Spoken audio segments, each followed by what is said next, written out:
Miriam. Bueno, pues buenas tardes a todos. Miriam.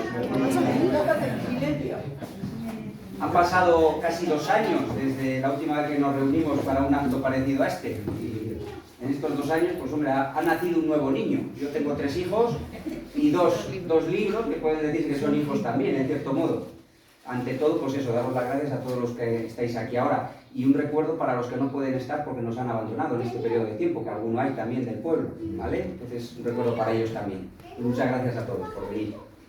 En cuanto, voy a empezar por la dedicatoria del libro, que los que me venís siguiendo en redes, pues os va a sonar mucho la dedicatoria. Si alguno ha leído ya el libro o lo tiene, pues os sonará esa dedicatoria porque forma parte de la web de Villapun prácticamente desde que la creé en 2008. Entonces voy a leer esa dedicatoria. Vale, este libro está dedicado a todos los villapuneses, a los que son, a los que fueron y a los que algún día serán, a los naturales y a los de adopción, a los que partieron y a los que permanecen, a los que nunca volvieron y a los que regresan cuando pueden. A todos ellos, pues a todos pertenece el patrimonio cultural de este modesto pueblo, y de todos dependerá que no se pierdan el tiempo como lágrimas en la lluvia. Yo creo que si el anterior libro también estaba dedicado a todos los villapuneses, creo que por el contenido del libro, quizás los que lo hayáis leído, yo creo que hay incluso más de Villapun, que ya es difícil. El libro anterior estaba dedicado también a Villapun, pero yo creo que en este libro se dicen cosas del pueblo que a algunos a lo mejor le van a sorprender. Se desvela un poquito también el tema del asunto del nombre del pueblo, ¿no? Que tanta gracia hace a la gente que no lo conoce. Pues en el libro se habla un poquito también de eso. Por eso digo que el libro también es mucho más de los villapuneses, en este caso. Vale, eso en cuanto a la dedicatoria. En cuanto a la justificación, ¿por qué un segundo libro? ¿Por qué nos hemos vuelto a reunir otra vez aquí después de casi 2 años? Bueno, pues un poquito la culpa es de mi anterior editor, de Wilfredo Román, al que le tengo mucho cariño y aprecio. Cuando yo le envié el manuscrito de Mis amigos y otros animales, pues enseguida decidió que lo iba a publicar, pero vio que se iba un poquito largo de paginación, entonces decidió hacer algunos recortes.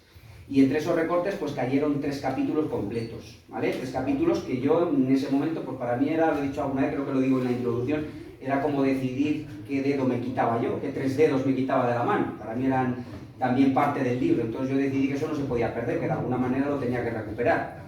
Y no exactamente en ese momento, pero poco a poco la gente que te decía ¿por qué no contaste esto? ¿Por qué no contaste el otro? Yo mismo que me daba cuenta que algunas historias faltaban, pues decidí escribir un poquito más y decidí hacer un segundo libro, ¿vale? Entonces todo eso lo cuento en el prólogo, que es lo que os voy a leer, esa parte, en la página 17, de por qué este segundo libro.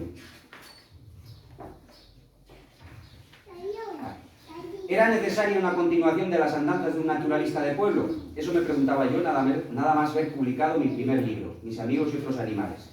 Y desde el principio lo tuve claro, pues al poco de enviar el manuscrito original a mi editor, este enseguida vio que merecía ser publicado, sí, pero advirtiéndome que se iba un poco largo de paginación, por lo que sería necesario hacer unos ligeros recortes en el texto. Fue un pequeño jarro de agua fría, pues para mí era como proponerme que eligiese cuál de las falanges de mis manos preferiría que me amputase. Por lo que tras la necesaria y dolorosa poda de contenidos, mi intención siempre fue recuperarlos en el futuro de alguna manera. Por otra parte, una vez terminado el primer libro, los recuerdos seguían aflorando, e iban amontonándose anécdotas del pasado que uno se planteaba si no hubiesen también merecido estar en el relato inicial. Por lo que me iba entrando un cierto cargo de conciencia que me estimulaba a seguir escribiendo, a pesar de no considerarme a mí mismo como un escritor al uso, ni en las formas ni por vocación. Pues eso es la justificación de por qué estamos aquí hoy, ¿no? Que no quería perder esos capítulos, seguían surgiendo nuevas historias y decidí seguir escribiendo hasta que completé un segundo libro, un poquito más fino que el anterior, pero bueno, al fin y al cabo son historias que yo no quería perder, ¿vale? Y en relación a eso, esos 3 capítulos que se perdieron, pues hace muy poquito, hace más o menos un mes, a través de las redes sociales, pues lancé un pequeño concurso, ¿vale? En el que la gente podía intentar adivinar, intentar averiguar cuáles eran esos 3 capítulos del nuevo libro que habían formado inicialmente parte del anterior. Y aunque no ha participado mucha gente, pues oye, hay que desvelar al final el misterio de cuáles eran los capítulos y a ver si hay ganador o no hay. Porque según las normas del concurso, se trataba de el primero que adivinase los 3 capítulos. Si nadie adivinaba los 3, el que adivinase 2. Si nadie adivinaba 2, el que adivinase 1. Y ya si nadie adivinaba nada, pues quedaba desierto el premio. ¿Vale? Entonces, pues vamos a llegar a desvelar cuál es el misterio. De la gente que ha participado, todos han coincidido en el mismo capítulo y el resto de capítulos que han ido poniendo no han acertado ni uno. Entonces todos han acertado el mismo. Más que nada era gente de la pandilla que me habían oído el año pasado, que les sonaba que este capítulo y tal. Entonces al final hay un ganador que es el primero que envió sus respuestas, ¿vale? La primera que envió sus respuestas fue Pilisiara Fernández. Otra de las condiciones del concurso era estar aquí presente el día de la presentación, y Pili ha hecho un gran esfuerzo por estar aquí. No sé si intuía un poquito que tenía posibilidades de ganar, yo no le había avisado ni mucho menos, pero nada, al final de la presentación te pasas a recoger tu premio. Un aplauso para Pili.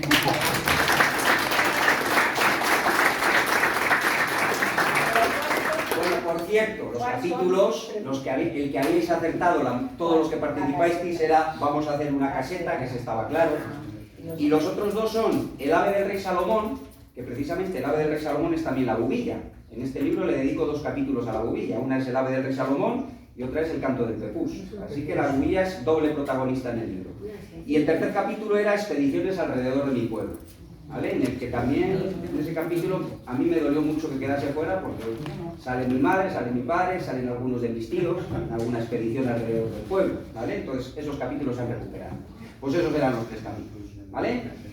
Voy a dar ahora unas pinceladas, características técnicas del libro, de desde qué va el libro. Pues, aparte de los 3 capítulos que recuperé del anterior libro, pues escribí 15 capítulos más. En total son 18 capítulos, más un preludio, que tiene como título 2 momentos, ¿vale? Y un epílogo, que se titula precisamente Villa de Pune. Luego hablaremos de ese epílogo, ¿vale? En total son 240 páginas, es un poquito más de la mitad del anterior libro, se lee bastante bien. Yo cuando estaba haciendo las revisiones, en unas 5 horas se puede leer, ¿vale? O sea, que los que no tenéis aficionados a la lectura, no es disculpa de que se tarda mucho en leer, es cortito, ¿vale?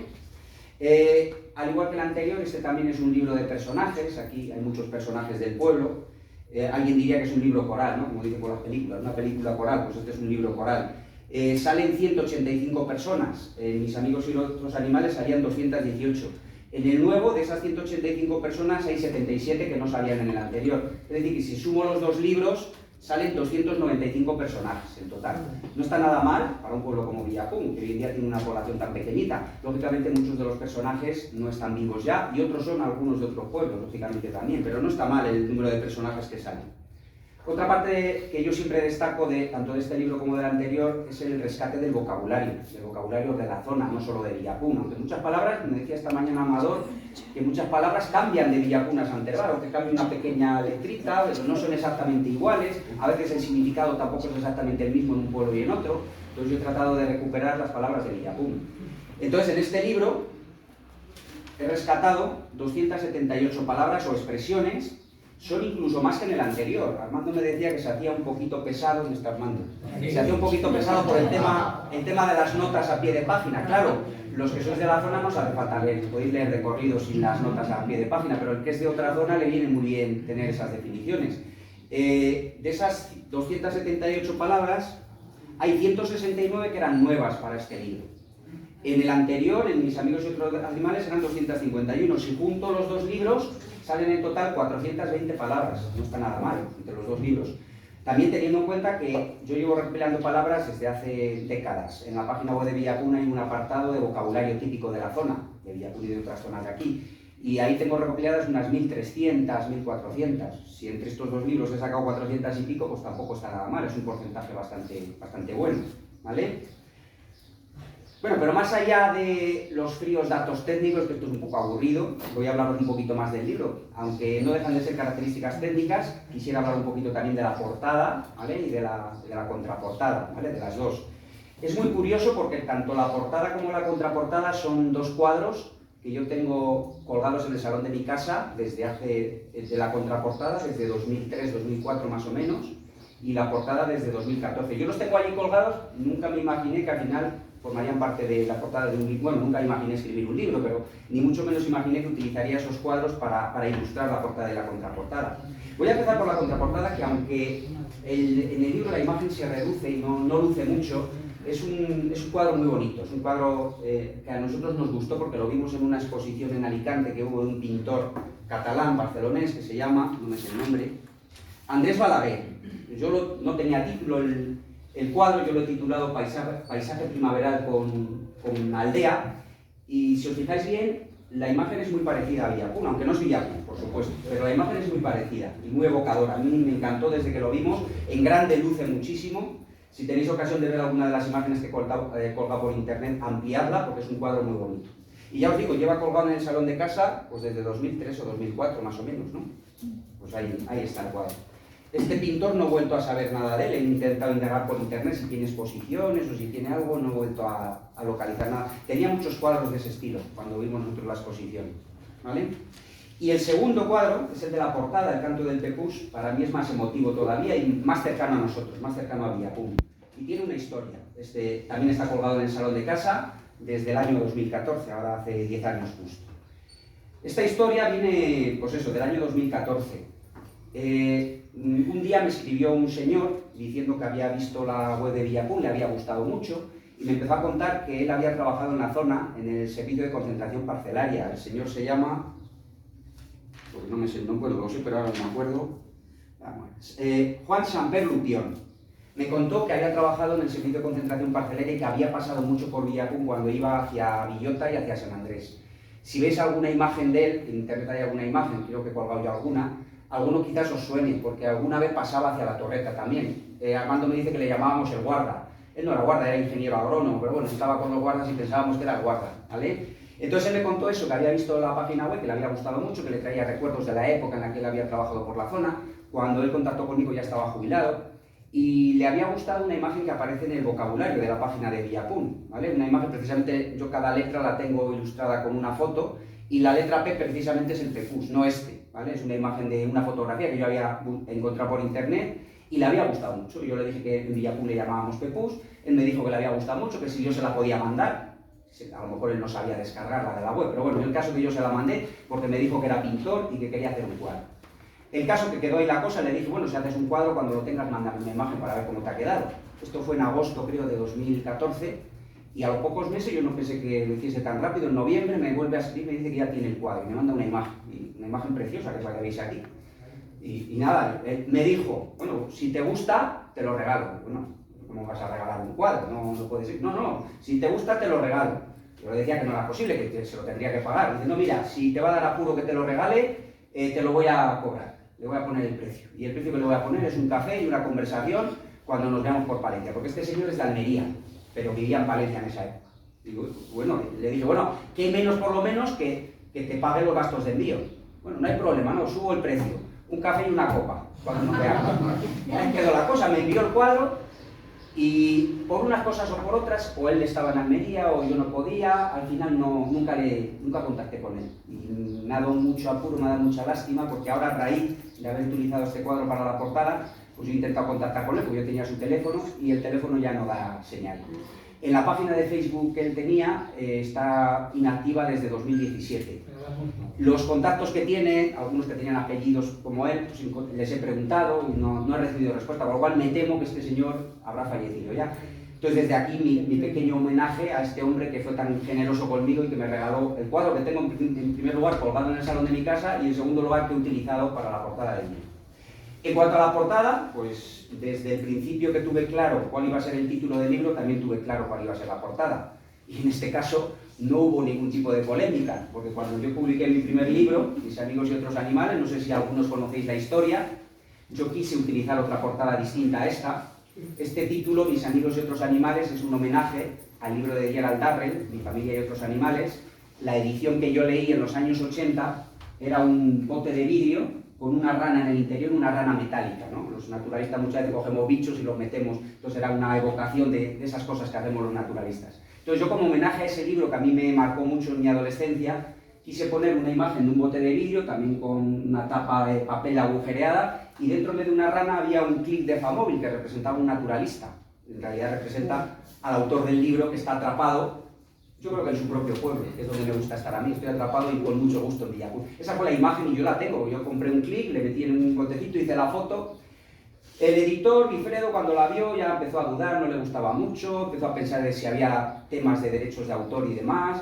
El caso es que yo sí que es verdad que contacté con con Click, los famosos, el Playmobil, y decían que de ninguna manera autorizaban utilizar la imagen. Aunque tú hagas una foto de un muñequito que has comprado tú y lo quieras publicar, puedes tener problemas. El editor me decía que en ediciones pequeñas no suele haber problema, pero que mejor no arriesgarse. Entonces me empezó a a pedir fotos de la pandilla de aquellos años, no había fotos buenas, no encontrábamos fotos, Pule se tiró buscando alguna foto del equipo de fútbol que le mareé y no consiguió aparecer. Entonces me dice, mándame fotos de otras pandillas del pueblo, y le gustó esa foto y por eso esa foto está ahí. Hubo un poquito polémica porque yo nada más verla, ¿cómo voy a poner esa foto en la portada del libro si no estoy yo? Y además los que están ahí se pueden molestar también. Bueno, pues en este libro no hay ningún tipo de polémica, salvo que su autor, el autor del cuadro, ha fallecido y no he podido agradecerle a él directamente. Y esta es la portada del libro, ¿vale? Bueno, pues vamos a seguir, a ver que me pierdo. Bueno, por cierto, Juan Samper, el autor del cuadro, también contactó conmigo diciéndome que en esa época, él estaba ya jubilado, había publicado algo muy curioso, un diccionario de la letra ñ. Él había recopilado del diccionario del castellano todas aquellas palabras, no que empezaban por ñ, que llevaban la letra ñ, ¿vale? Entonces él eso lo publicó en esos años. Si buscáis en una de los blogs que yo tengo, podéis acceder a ese vocabulario que publicó en el año 2013-2014, ¿vale? Bueno, vamos a ver por dónde vamos, que no me pierdo. Ah, bueno, y otra cosa más de la imagen. Esta imagen se la mandé también a Vilfredo, por si la quería utilizar de alguna manera para el anterior libro, y curiosamente él eligió esta imagen para ilustrar la portadilla de mi... Bueno, lo voy a enseñar en el libro anterior. Él utilizó esta imagen en la portadilla de entrada, sin saber que yo iba a utilizar, y yo tampoco tenía conciencia de que iba a usar esta misma imagen para el siguiente libro, una especie de premonición, ¿no? Al fin y al cabo es la misma imagen que está aquí, él la utilizó para esto, ¿vale? Una cosa curiosa, una simple curiosidad, una coincidencia. Vale, más cuestiones de las imágenes del libro, tanto el anterior libro como este, pues utilizo, bueno, voy a empezar una demanda que me hicisteis algunos cuando yo publiqué el primer libro para seguir las historias y demás, muchos me dijeis, ¿y cómo no has puesto una imagen de un mapa de los pavos y lugares de Villapún, un plano del pueblo? Bueno, pues como la venta de la primera edición fue bastante bien, yo se lo comenté al editor y sí que accedió a poner una imagen, un plano de Villapún en la reimpresión que se hizo en septiembre. Entonces, algunos de vosotros, los que tardasteis un poquito en comprar el libro, en la reimpresión tenéis una imagen en las primeras páginas de lo que es el plano de Villapún y dónde vivían en esa época los principales personajes. A ver si lo encuentro.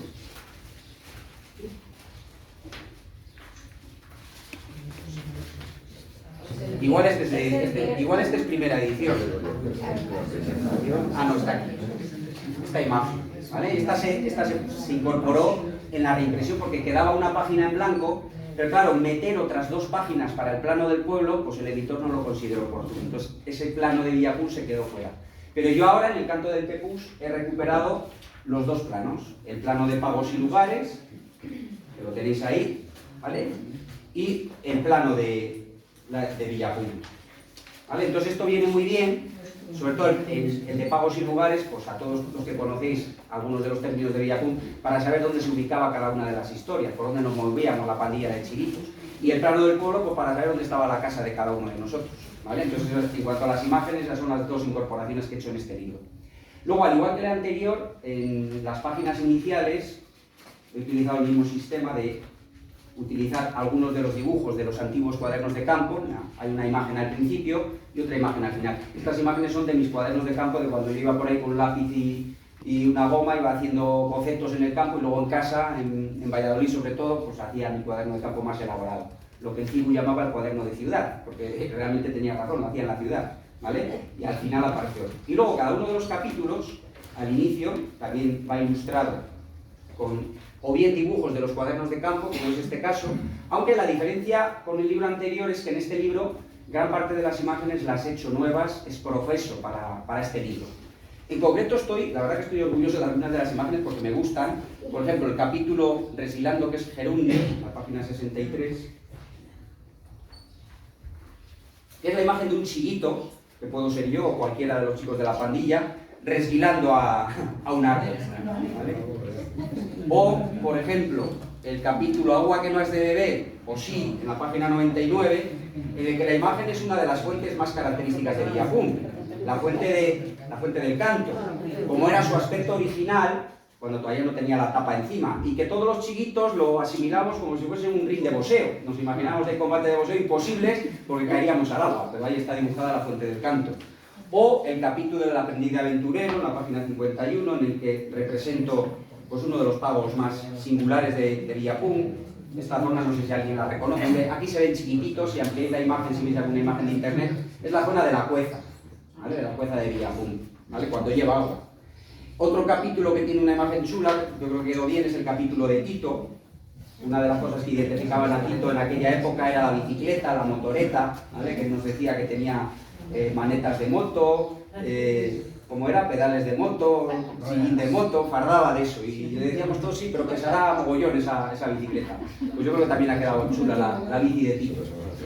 Y otro capítulo, que es el Y cantó la gallina, también me gusta mucho, es un pequeño homenaje, representa una esquila, es un pequeño homenaje a los pastores de Villapun, que aquí ha habido muchos pastores.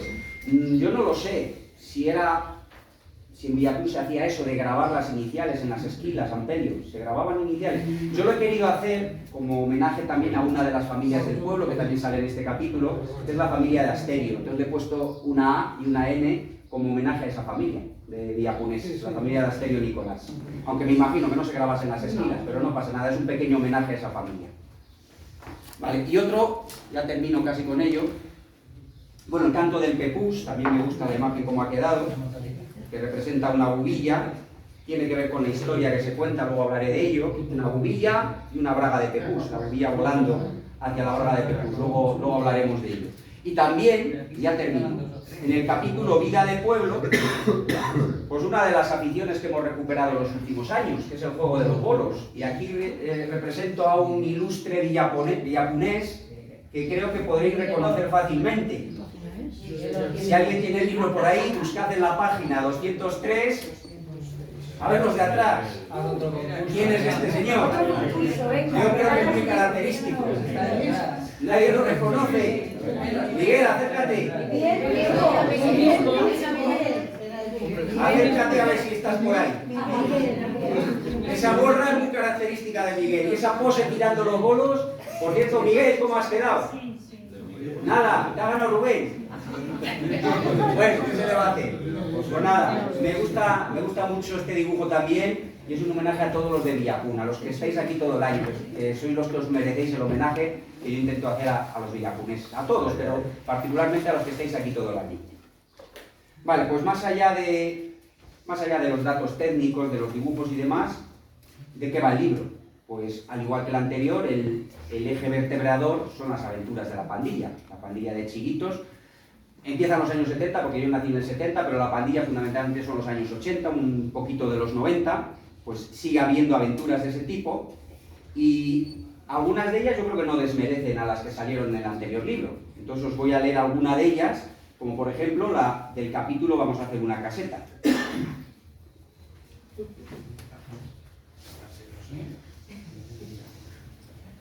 Vale. Bueno, en esa época pues hacíamos muchas casetas y algunas de ellas o nos las tiraban o se quemaban, pasaba algo. Pero nosotros, inasequibles al desaliento, llegamos a construir otra caseta de árbol en los prados del valle, sobre una de las chopas propiedad de Modesto, el padre de Juancho. Pero en este caso la altura del tronco dificultaba el acceso a la parte superior de la copa donde estaba la entrada, lo que nos obligó a fabricar una escalera de cuerda con peldaños de madera que colgamos para poder subir. Pero esto dio lugar a un pequeño incidente, cuando un día que estaban dentro Juancho, Tito, Isma y Dari, llegaron Ramirín y Cesita, y este último les pidió desde abajo que les dejasen entrar. ¡Tirad la escalera que queremos subir! De eso nada, que esto es muy estrecho y no cabéis ya, contestó Dari a Cesita desde el interior de la caseta. Que nos tiréis la escalera o si no os vais a enterar, insistía Cesita en tono desafiante. Ni lo sueñes, dejadnos en paz y largaos de aquí, le respondió otro de los de arriba. ¿Sí? Pues vais a ver. En vista de que no le hacían caso, Cesita, ni corto ni perezoso, comenzó a gritarles y a lanzar morrillos contra la caseta que impactaban peligrosamente sobre el techo y los laterales. En un momento dado, Tito asomó la cabeza por la entrada para recriminarle. «Oye, mira a ver, anda, deja ya de hacer el tonto». Con tal mala suerte, o buena puntería, quién sabe, que en ese justo momento una de las piedras le golpeó de lleno en toda la frente, haciéndole una buena brecha. Los de arriba se asustaron al verlo sangrar, hasta el punto de que cuando después Juancho nos lo contaba a los demás, decía que se le veían hasta los sesos. Y encima, el pobre Tito tuvo que mentir a sus padres, diciendo que se lo había hecho al caerse en las escaleras de su casa, para evitar que además le castigasen por su mala compañía. Bueno, pues esta es una de las aventuras recuperadas. Otro ejemplo era cuando salíamos por el campo, y claro, nos íbamos lejos, hacía calor en verano y nos entraba sed. Entonces no quedaba más remedio que beber en algunas de las fuentes del pueblo, ¿vale? Y a veces esas fuentes pues, no estaban en las condiciones adecuadas. Algunas estaban como las encontramos hoy en día también. Entonces voy a leer otro pequeño párrafo del capítulo Agua que no has de beber o sí.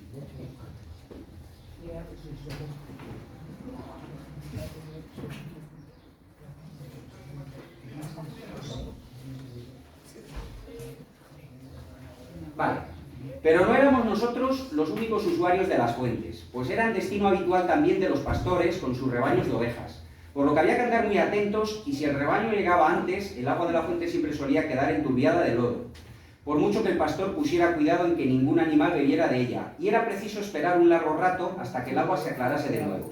Pero cuando la sed apretaba, no andábamos con muchos remilgos, y recuerdo una calurosa tarde de verano que veníamos de una larga caminata desde Conejeras y fuimos a dar a la fuente de Cañijuelas, por donde poco antes habían pasado las ovejas de Manolo, el chico de Tili.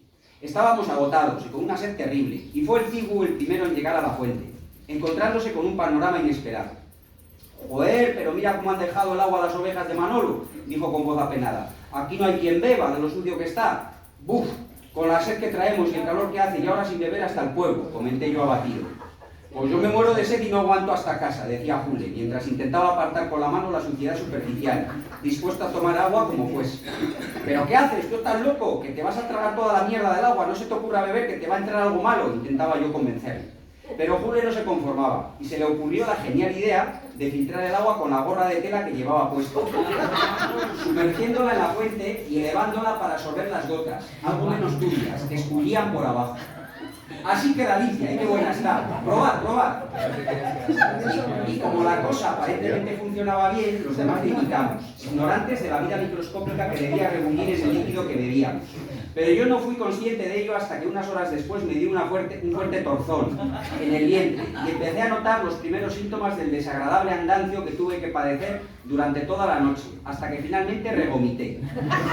Al día siguiente, cuando le conté a mi tío Paco, que era médico, la ocurrencia que habíamos tenido para poder beber el agua de la fuente, él me empezó a hablar entre risas y chascarrillos de la variedad de bacterias, protozoos y otros seres inmundos que pueden acecharnos en una simple gota de agua.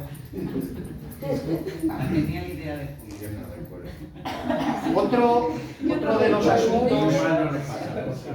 asuntos que trato en el libro, un poquito más quizás que en el anterior, es el de las historias, las anécdotas con los chiquitos de otros pueblos, sobre todo, más que nada, con los chiquitos de Villota y con los chiquitos de Sant Hervás, que son los pueblos vecinos. Yo no sé por qué, con los de Villota teníamos buena afinidad, nos llevábamos bien, y con los de Sant Hervás ahí chocábamos mucho, no sé muy bien por qué. Entonces voy a leeros una de esas anécdotas, en la que aquella vez casi llegamos incluso a las manos. Vale, entonces, el capítulo Los otros chiquitos, página 182.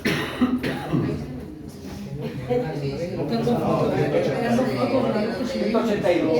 Empieza la 182. Vale. Por esa misma época tuvimos algún que otro altercado más con los de Sant Hervás, en uno de los cuales casi llegamos a mayores. Una primavera habíamos hallado un par de cachorros oscuros sobre una pequeña escarbadura en el suelo, apenas oculta, al borde de una mata de roble en la zona alta de Vallejón de la Roza, que era uno de los destinos habituales en nuestras correrías por el campo. Aunque al principio nos hicimos ilusiones de que pudiera tratarse de lobeznos, pronto supimos que una hembra de perro mastín procedente de Sant Hervás, propiedad del Chalán, había ido a parir allí, protegiendo celosamente a sus retoños al principio, si alguien osaba acercarse en exceso al encame. Desde que lo descubrimos, hicimos un seguimiento de la camada, pues el Cibu sabía de un pastor al que le vendrían bien 2 nuevos perros para conducir las ovejas. Así que un par de semanas después, un domingo por la mañana después de misa, nos dirigimos hacia la Roza con intención de hacernos con los cachorros, que ya habían cambiado y parecían 2 hermosas bolitas como de algodón, de color canela uno y blanco con un parche oscuro alrededor del ojo el otro, como pudimos comprobar tras conseguir espantar a la madre. «¡Jobar!», exclamó el Cibu al verlos. «¡Qué grandecitos están ya! ¿Lo veis como no eran de lobo? Ya lo decía yo. Lo que pasa es que cuando son pequeños son también muy negros y se parecen». «¡Y qué guapos están! Son como 2 peluches», contestó Enriquín. «Venga, rápido, vamos a cogerlos ya, que la madre no debe de andar lejos», añadí yo, algo nervioso. Pero no éramos los únicos que sabíamos de su existencia, y al girar la vista nos percatamos de que algunos de los chiquitos de Sant Hervás estaban subidos en unos robles no muy lejanos, espiando lo que andábamos haciendo. «¡Oh, oh!», entonó el Cibu preocupado. «Mira quiénes andan por ahí subidos en aquellos árboles, los santervasinos. Aquel de las gafas es el Pepino, el otro la Moisesuda, y están también el Culopollo y el Carzu. Los otros dos no sé quiénes son, pero nos están mirando. Será mejor que nos demos prisa, sugirió al tiempo que tomaba del encame uno de los cachorros. Decidimos actuar con celeridad, cogiendo también el otro perrín y retirándonos rápido de la zona, para echar después casi a correr en dirección al pueblo. Pues nuestros rivales se percataron al instante de la jugada y comenzaron a vociferar y recriminarnos lo que acabábamos de hacer. Vosotros, ¿dónde vais con esos perros? Que no son vuestros, dejadlos ahí ahora mismo, nos gritaban ellos, pero no nos detuvimos a responderles. Bajaron al instante de los árboles e iniciaron una carrera tras de nosotros, mientras nos perseguían reclamando que los perros eran suyos. Corríamos deprisa hacia Villapún, y ya andábamos casi a la altura de la fuente de Cañijuelas, pero se iban acercando peligrosamente, creciendo la intensidad de sus improperios. ¿Qué hacemos? Nos van a pillar y se va a liar una muy gorda. Conseguí balbucear al borde ya casi de echar el bofe por la boca debido a la intensidad de la carrera. Pues va a ser mejor que se los demos, propuso el cibo aneando también aparatosamente. Nos estábamos pegando una buena soba, así que, en vista del cariz que estaban tomando los acontecimientos, decidimos dejar las crías en el suelo y seguir corriendo sin ellas, con la esperanza de que los antervasinos se contentasen con los cachorros y nos dejasen tranquilos, como efectivamente así ocurrió. Y es que hay veces que una retirada a tiempo puede ser mejor que una victoria, o al menos eso nos dicen los perdedores. Bueno, en este libro, aparte de si tiene una diferencia con el anterior, es que aquí me mojo un poquito más. Sigue habiendo aventuras de la pandilla, lógicamente, es el hilo conductor. Me mojo un poquito más en algunos temas que a mí me preocupan, me interesan, de la vida de los pueblos, la vida rural, la degradación ambiental, incluso del tan traído y llevado cambio climático, sobre el que también opino en el capítulo inicial, precisamente, el capítulo de La luz de las luciérnagas, ¿vale? Que es el primer capítulo. Ese capítulo ya advierto que es una conversación ficticia, no es una conversación real, pero es una conversación que podía haber tenido perfectamente lugar con uno de los amigos de la pandilla. No digo el nombre, seguramente que la gente cuando lo lea quizá pueda identificar quién es ese supuesto personaje que habla conmigo. Entonces, después de hablar un poquito de que ya no se ven tantas luciérnagas como antes, pues hablo un poquito de esas cosas que a mí me preocupan, ¿vale? La página 30.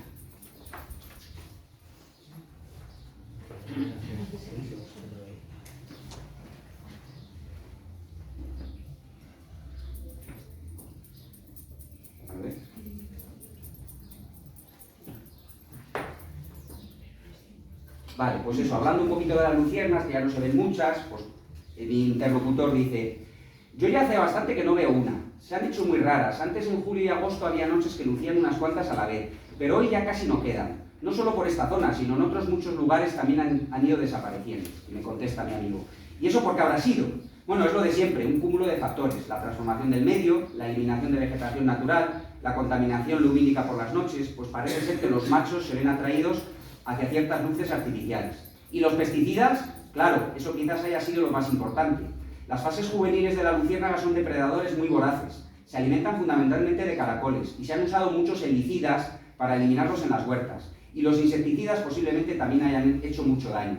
Con la de caracoles que había antes. Es verdad, aquellos caracoles de rayas amarillas y negras, qué ricos estaban. Y ya tampoco se ven por los huertos ni por las cunetas, con todos los que había. Pues eso, esto es todo como una cadena. Sin caracoles no hay luciérnagas, y sin luciérnagas las noches de verano son un poco más tristes y oscuras. Y el cambio climático también tendrá algo que ver, ¿no? Bueno, ahora al cambio climático se le echa la culpa de todo. Y parte hay de verdad. Hay especies que se están desplazando en sus zonas de distribución, o cambiando sus ciclos estacionales, y otras desaparecen. Pero no todo es por el dichoso cambio climático. Hombre, no me digas que tú también eres uno de esos negacionistas del cambio climático. No, no es eso. ¿Qué va? Que se está produciendo un cambio del clima es evidente para cualquiera. No hace falta ser científico para percatarse de ello. No tienes más que acordarte cómo eran los inviernos por aquí cuando éramos pequeños. Menudo fríos. Y no librábamos nunca de alguna nevadona. Y ahora ya ves. Entonces, actualmente ya hay suficientes evidencias de que en ese cambio juega algún papel la contaminación humana, fundamentalmente por las emisiones de dióxido de carbono, el famoso CO2, y otros gases de efecto invernadero. Pero también existen diferentes factores naturales mucho más potentes que la acción humana, y que podrían superponerse a ese efecto antrópico. Por mucho que se diga y se intenten hacer modelos, el número de variables es tan grande que se hace imposible saber cómo va a ser el clima futuro. ¿Pero no dicen que el planeta se está calentando? A pequeña escala en el tiempo, sí, pero geológicamente estamos en un periodo interglaciar, una época relativamente cálida, aunque tarde o temprano llegará un nuevo enfriamiento. Todo esto no quiere decir que no debamos actuar para reducir la contaminación y hacer un uso más eficiente de los recursos naturales y del consumo de energía, pero no hay que obsesionarse con el cambio climático. Hay muchos otros motivos por los que urge proteger el medio ambiente. La desaparición de las luciérnagas, por ejemplo. No solo las luciérnagas, en general todos los insectos han visto muy mermadas sus poblaciones en las últimas décadas. ¿Tú no te acuerdas cómo sonaba el campo en primavera y verano cuando éramos pequeños? Un sinfín de grillos, chicharras y rácanos, cigarras, tábanos, moscardones, abejorros, zapateros, grillotopos, entremezclados con los cantos de las colloronas, escribidoras, colorines, papillas, verduleras, azuleras, cascabeleras. Vaya si me acuerdo, menuda sinfonía en cuanto salías por las parcelas o por la Nava o Lagún del Bravo. Y la de zapateros que había por la era, que ibas andando y te salían un montón de ellos, de todos los colores y grandotes, no como los pocos que hay ahora que son enanos. Y otro tanto ocurre si comparásemos la cantidad de insectos que quedaban pegados al parabrisas o a la matrícula de los coches, y lo que ocurre hoy en día. Y por el pueblo lo mismo, que llegaba la primavera y te encontrabas un montón de especies, como aquellas polillas gigantes, los pavones nocturnos, o aquellas otras de alas rojas y lunares oscuros, las gitanillas. Y en verano raro era que no encontrásemos alguno de aquellos grandes escarabajos, el ciervo volante, que por aquí le llaman buey, por esas mandíbulas que tiene. Es verdad, ya no se ven tantos como antes. Y es lo que decíamos antes, la cadena alimenticia. Si desaparecen los insectos, sus depredadores también disminuyen. Y por eso hay menos perdices, cogornices, corresenderos, alondras, asisones, chorlas. Y no es solo el empobrecimiento de especies y cantos, sino de procesos ecológicos básicos que se ven alterados. ¿Como cuáles? Lo de las abejas y la polinización, que decía Einstein que si desapareciesen las abejas, a la humanidad le quedarían solo unos años. Bueno, a Einstein se le atribuyen muchas frases que quizás nunca dijo. Pero sí, podría servir de ejemplo. Aunque habría que matizarlo. Para empezar, existen muchas especies de abejas, no solo las que nos dan la miel, y otros muchos insectos que realizan la importante labor de polinización de multitud de plantas, tanto silvestres como cultivadas. Si estas especies desaparecen o reducen su abundancia, está claro que tendremos problemas con la producción de alimentos y otras muchas alteraciones en ecosistemas naturales, algo totalmente impredecible, y algunas totalmente imprescindibles. Entonces, la desaparición de los insectos no es solo un problema de dejar de oír sus cantos o de ver la luz de las luciérnagas en una noche de verano, ¿no? Claro, es eliminar a nuestros aliados naturales, que realizan funciones en la naturaleza que son insustituibles.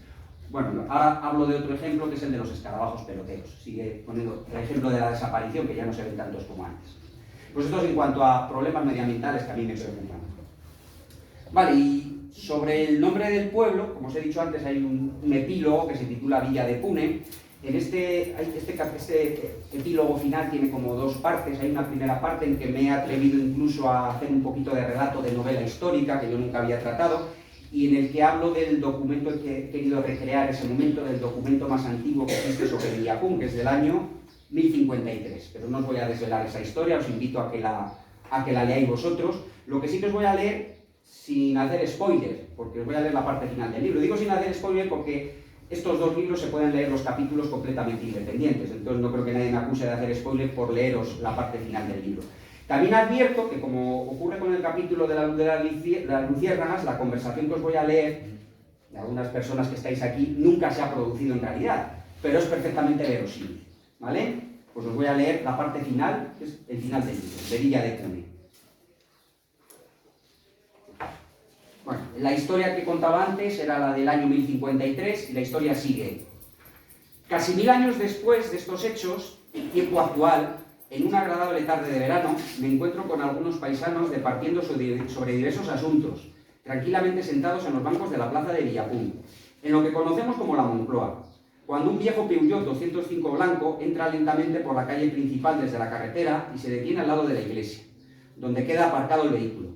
De él desciende un hombre alto y delgado, de mediana edad, con barbita morena recortada, gafas de pasta y bien vestido, camisa de lino blanca, pantalón de tergal azul marino. Se dirige derecho hacia donde estamos. «Muy buenas tardes, señores», saluda entusiasmado, recibiendo un parco gesto de cabeza y una apenas audible «muy buenas» por parte de alguno de nosotros. Curioso, pero que muy curioso el nombre del pueblo, Villapún, comenta haciendo especial énfasis en la última sílaba. «Vaya, otro que nos va a salir con lo del pueblo del disparo», le corta repentinamente la Anita, una de las mayores del lugar, a pesar del diminutivo. «No, ¿qué va? Me gusta el nombre». «No, si lo del disparo tiene su aquel», interviene mi tío Ampelio. «Pues cuando asfaltaron la carretera ya por los 70, los de Obras Públicas metieron la pata y en la señal de la entrada pusieron Villapún, con M. Así que no veas el cachondeo cuando llegaba al pueblo algún forastero». «Forasteros y no forasteros, no te jeringa», añade socarronamente Pidio, otro de los veteranos presentes. Que aquí viene de chistes y chanzas que sacábamos a costa del cartelito aquel de Marras. Sí, sí, que yo era pequeño, pero me acuerdo que costó lo suyo que cambiaran la dichosa señal, comenta Miguel. Si es que cuando la administración la caga, a ellos no hay quien les pida cuentas. Entonces es Villapun con N, ¿no? Pregunta el visitante asintiendo todos nosotros con la cabeza. ¿Y de dónde viene tan original nombre? Pues no está nada claro del todo. Apunto yo ahora explayándome sobre las indagaciones que he realizado sobre el asunto. Pues hay diversas hipótesis. ¿Ah, sí? Cuenta. Bueno, algunos dicen que en principio sería la Villa del Pan, Villapan, pues así aparece en algún documento antiguo, para pasar posteriormente por un error de transcripción a llamarse Villapun. No está mal traído, ¿no?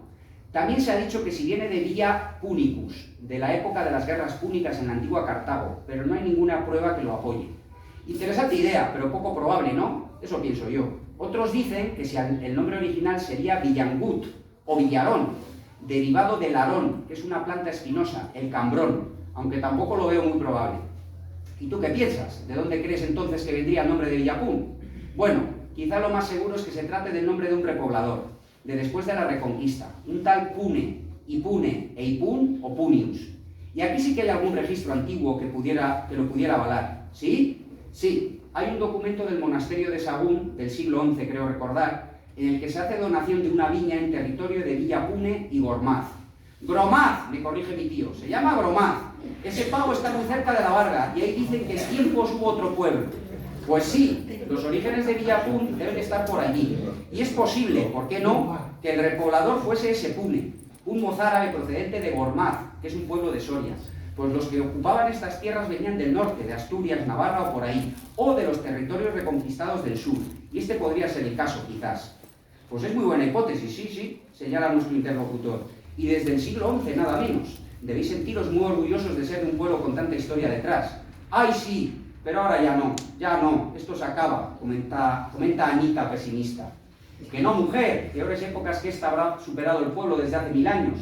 Pestes, sequías, plagas, saqueos, hambrunas. Sois afortunados, créeme. Supongo que sabéis que el ayuntamiento más antiguo de España lo tenéis también por aquí, no muy lejos, por la montaña, en Brañosera. Sí, la Carta Puebla esa, creo, que debe ser del siglo XI, 9 o 10, ¿no? Le pregunto yo.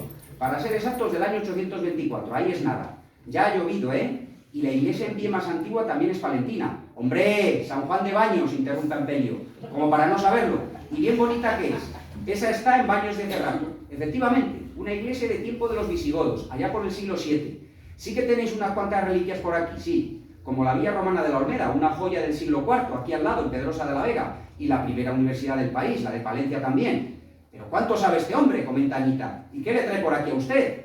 Ay, perdonad mi torpeza, que con tanta cháchara ni me he presentado. Me llamo Carlos y soy etnógrafo, especializado en registros sonoros de transmisión oral, y trabajo para la Fundación Joaquín Díaz de Udueña, en Valladolid. Estudio el folclore tradicional y estoy haciendo trabajo de campo.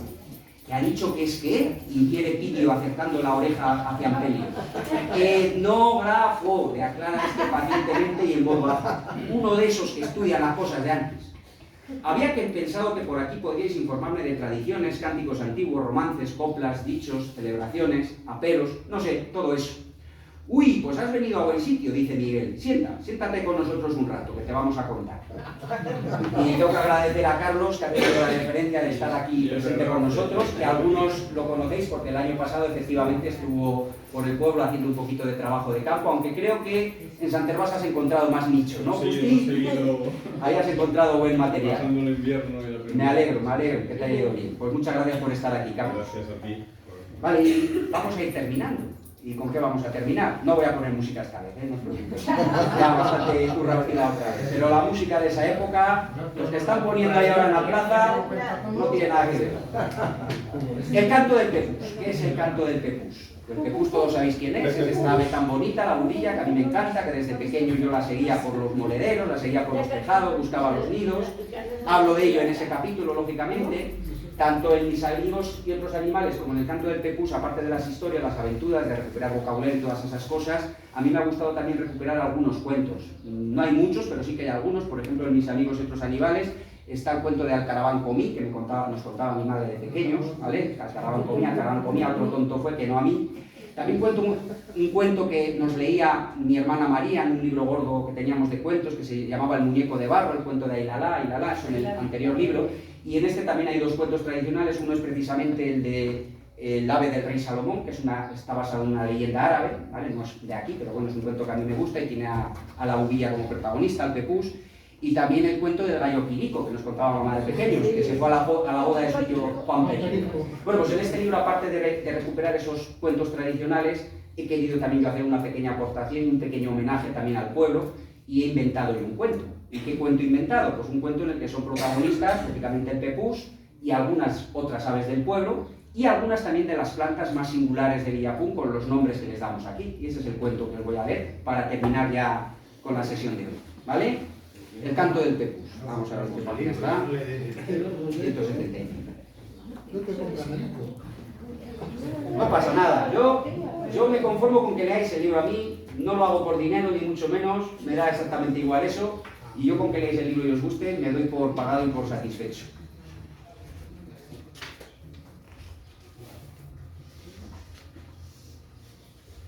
Vale, pues el cuento empieza con que hay dos protagonistas, son protagonistas el pepús y el pecu. El pepús es la bubilla, el pecu es el cuco, ¿vale? De una divertida fábula en la que algunas de las plantas silvestres más hermosas de la zona van desplegando sus encantos florales a medida que avanza la primavera.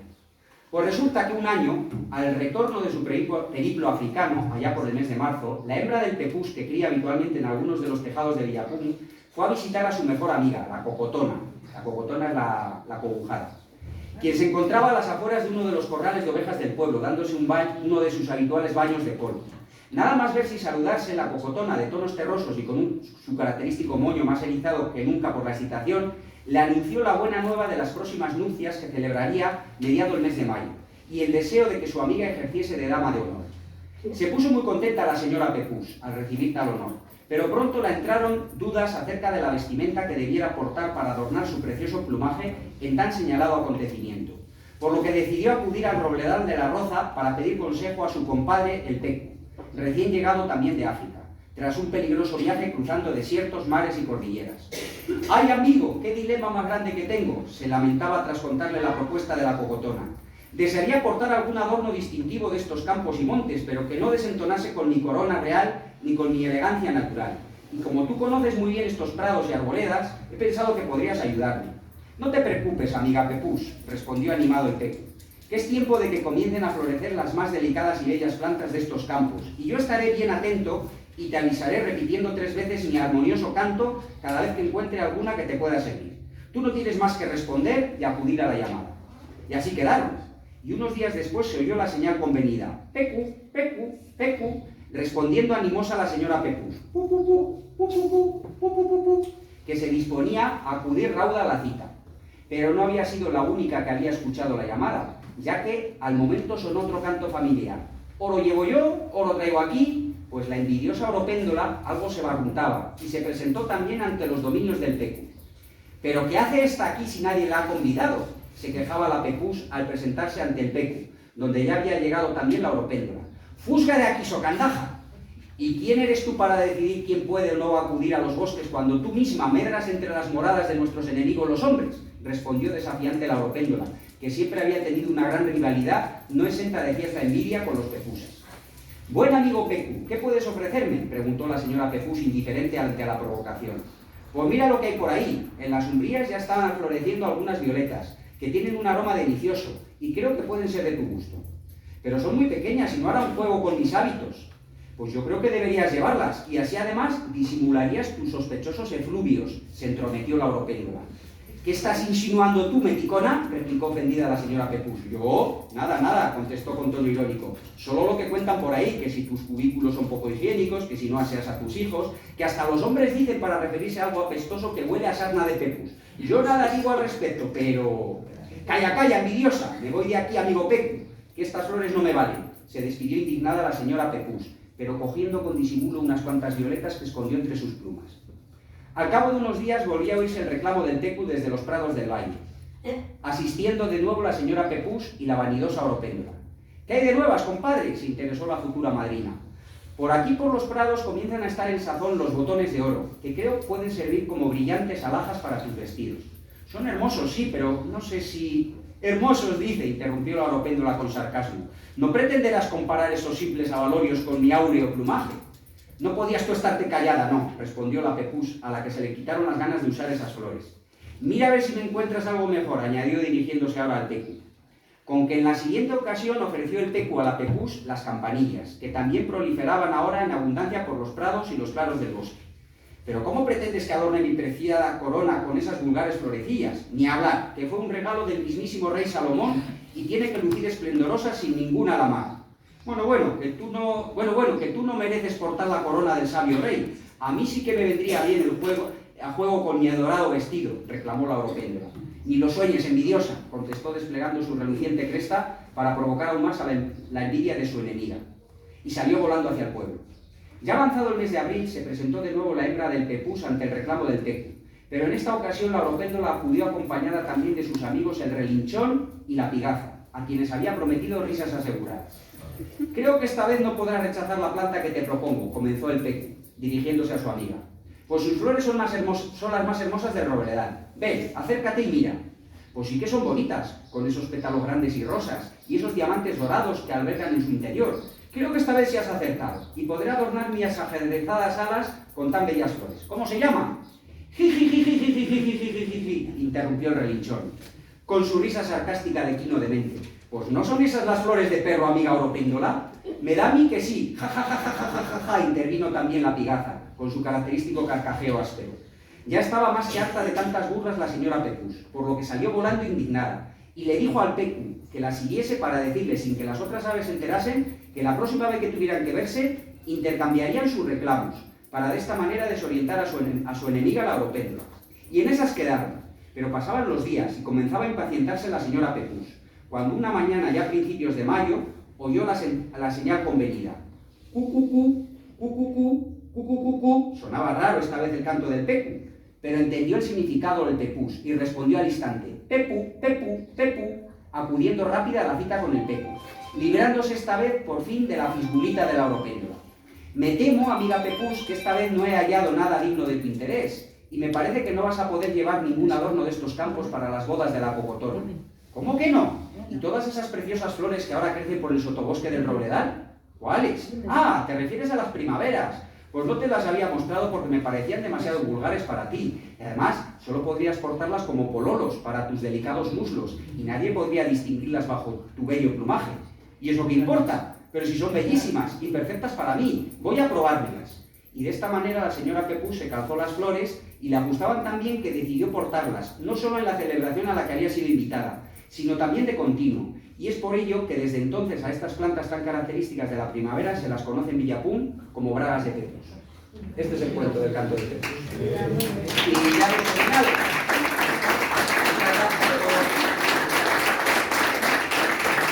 Muchas gracias por vuestra asistencia y por vuestros aplausos. Y ahora si hay alguno que quiera que le firme el libro, pues podemos aprovechar. Una hora justito. ¿Hay oropéndoras por aquí? Sí, por la roza. Lo que pasa es que se las oye más que se las ve. ¿Cómo se llama? Suelen estar en lo alto de los chopos, de los robles, ¿Cómo lo esconden mucho, llamamos pero aquí? oropéndola, no tiene, yo no sé si tiene nombre. ¿Cuál es? Pues si es que se las ve menos que se las oye. Se las ve menos que se las oye. Si buscas el canto, le va a sonar a casi todo el mundo.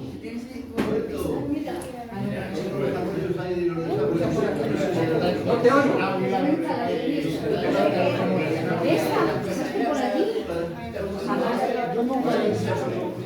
Por la roza y por los prados, por el valle suelen estar, por los chopos. Puede ser también. Yo nunca iré a esto. Pues busca el canto en el móvil y le das como si le escuchas. Te va a sonar. De una manera Ya, tengo yo. algo de eso. Cantan de manera rara de los campos. Si queréis, pues firme a la...